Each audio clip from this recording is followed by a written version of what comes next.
네, 안녕하십니까. 유한타 투데이 정인지입니다. 이번 주에도 중요한 이슈들과 시장에 대한 여러 가지 흐름들을 살펴보는 시간 갖도록 하겠습니다. 먼저 뉴스들에 대해서 좀 살펴보겠습니다.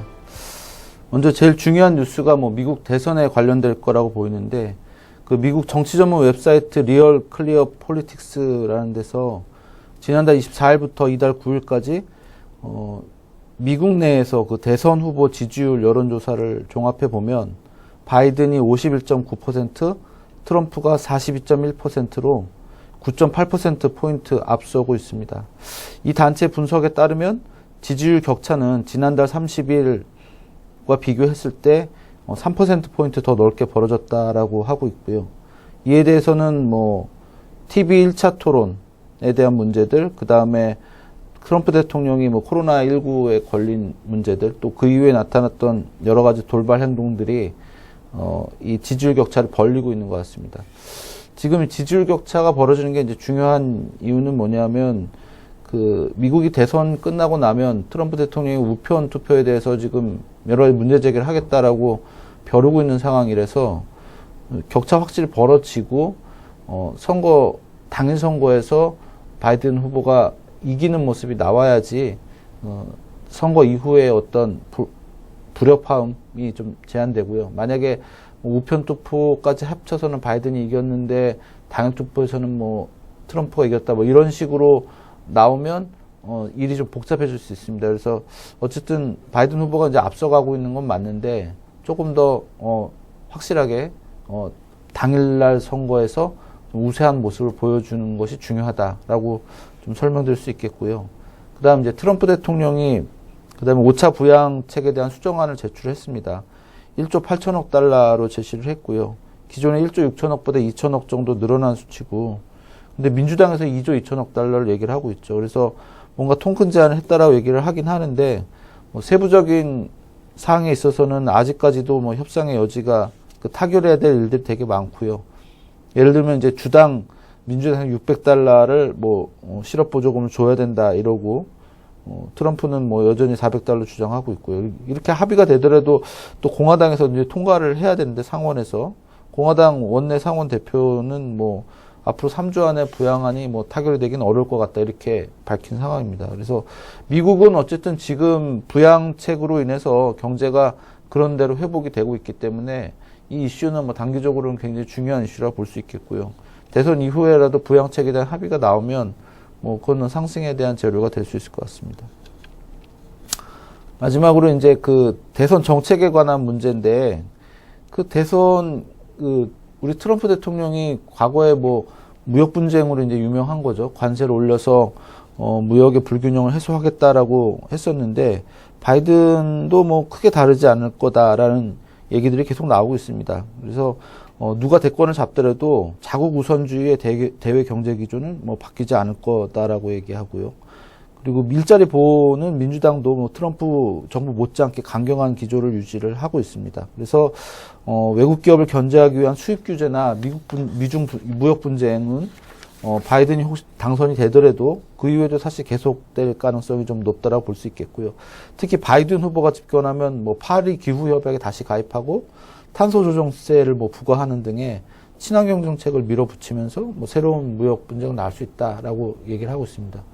지금 오늘은 이제 뉴스로 다루지 않았지만 미중 분쟁이 대만 이슈로 관련해가지고 계속 커지고 있고, 또 지금 코로나 전국에서 미국은 보통 서비스업 수출을 하고 상품을 수입하는 구조인데, 코로나 때문에 서비스업 수출이 많이 줄고 상품은 어쨌든 소비를 해야 되기 때문에 계속 늘면서 결국 무역 적자가 계속 커지고 있고, 이런 거는 누가 대통령이 되더라도 해결해야 될 문제라고 볼 수 있겠고요.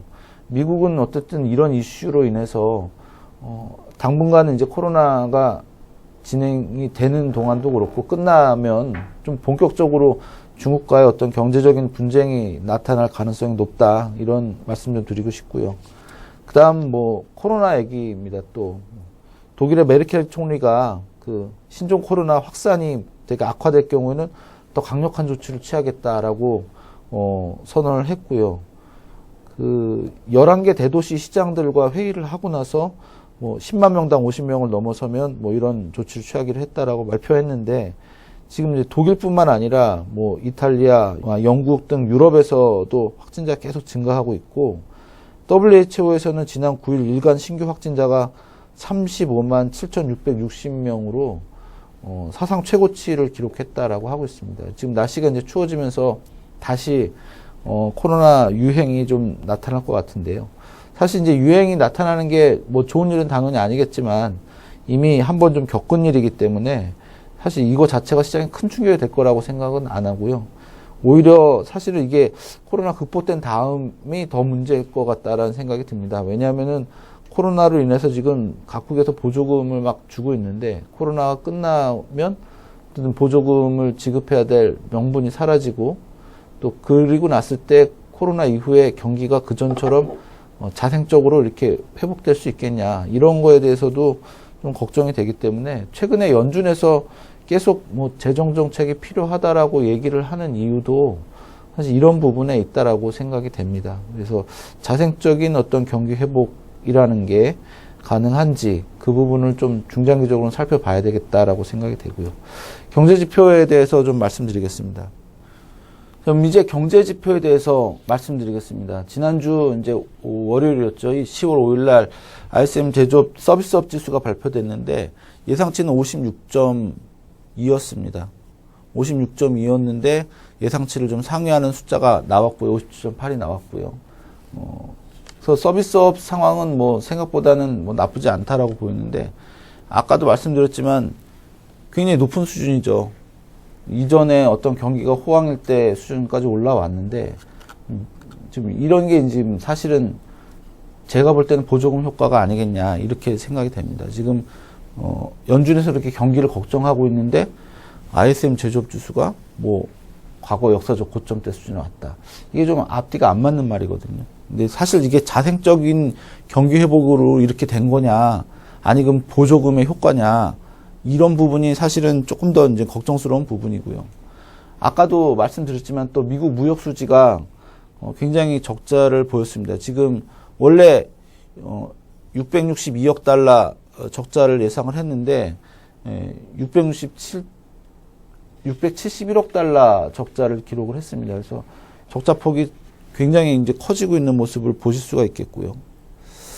그 다음 이번 주에 발표될 경제지표로는 이제 물가지수가 있습니다. 소비자 물가지수와 생산자 물가지수가 있는데 지금 어쨌든 물가지수도 플러스권에 있습니다. 그래서 이제 PPI 같은 경우는 지금 0.3이고 그 다음 8월 기준으로 CPI는 0.4인데 두 개 다 이제 0.2로 예상을 하고 있습니다. 전월 대비 0.2% 증가하는 걸로. 그래서 증가폭은 다소 조금 둔화되지만 어쨌든 증가세는 유지되는 걸로 나오고 있고요. 그 다음에 이제 실업 얘기입니다. 신규 실업 수당 청구 건수가 지난주에 이제 84만 건을 기록했고요. 이번 주에는 이제 82만 5천 건 정도로 이제 예상을 하는데, 뭐, 여기 80만 건, 100만 건, 요 수준에서 이제 크게 줄어들지 않는 모습을 보이고 있습니다. 이게 사실은 이렇게 좀 확실히 줄어들어야 되는데, 아직까지도 이제 코로나 이슈가 완전히 해결되지 않았고요. 문제는 이제 코로나 이슈가 해결이 됐는데도 불구하고, 셧다운이 완전히 풀렸는데도 예전 수준처럼 회복을 못한다. 사실 이 부분이 사실 제일 걱정되는 부분입니다. 물론 아직까지 그런 일은 나타나진 않았지만, 그래서 그 실업에 대한 부분들을 좀 잘 살펴봐야 되겠고요. 그 다음 9월 산업생산이랑 소매 판매가 이번 주 금요일이죠. 10월 16일 날 발표가 되는데요.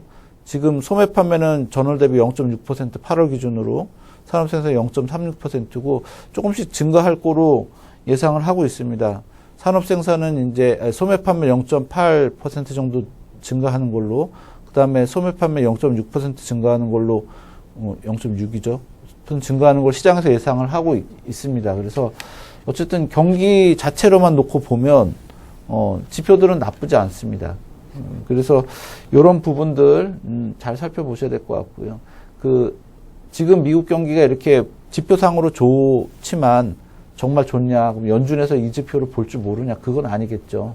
사실은 이제 이게 자생적인 어떤 경기 회복이라기보다는 보조금 효과가 계속 발휘되고 있다라는 점 좀 주목하셔야 될 것 같고, 나스닥 지수 같은 경우 보시면 제가 지난주에 그 MACD 매수 신호 발생해서 일단 단기로는 상승으로 본다라고 말씀드렸는데 예상대로 쭉 올랐습니다. 올랐지만 사실 이제 이 12,000포인트의 이전 고점대 돌파가 그렇게 쉬울 것 같지는 않고요. 요 추세선이나 뭐 7일 이평선 요 선 정도를 혹시 이렇게 타고 가는 동안은 단기 상승 지속이라고 볼 수 있지만 이탈이 되면 다시 이전 저점대까지 이렇게 갈 수 있는 여지가 있다라는 점을 좀 주목하시고 그 부분을 좀 중요하게 보셔야 될 것 같고요. 일단 단기로 쭉 올라간다면 이쪽 12,000포인트 정도 되면 단기적인 리스크 관리 정도는 필요할 거라고 봅니다. 코스피도 좀 마찬가지입니다. 코스피는 좀 올라와서 MACD에서 지난 주말에 이제 매수 신호 살짝 발생했는데 사실 요거는 조금 믿을 수가 없습니다. 이 매수 신호 이렇게 발생하고도 이렇게 다시 이제 꺾어질 가능성도 있고요. 무엇보다 이전 고점까지 지금 한 2.5% 정도밖에 폭이 없습니다. 그래서 일단은 단기 상승이 좀 될 거라고 지금은 볼 수 있지만 어쨌든 이렇게 2,450포인트죠. 코스피로는 그 정도 수준 가면 좀 리스크 관리가 필요하지 않겠냐 이렇게 생각이 되고요. 이번 주는 어쨌든 단기 상승이 얼마나 지속되냐 이걸 좀 주목해 보셔야 될 것 같고 상승이 올라가면 이전 고점대 수준에서 또 어떤 모습을 보일 건지 잘 보셔야 될 것 같습니다. 그래서 미국은 대선 관련 이슈들이 좀 계속 중요한 이슈가 되고 있으니까 좀 주목해 보셔야 될 것 같고요.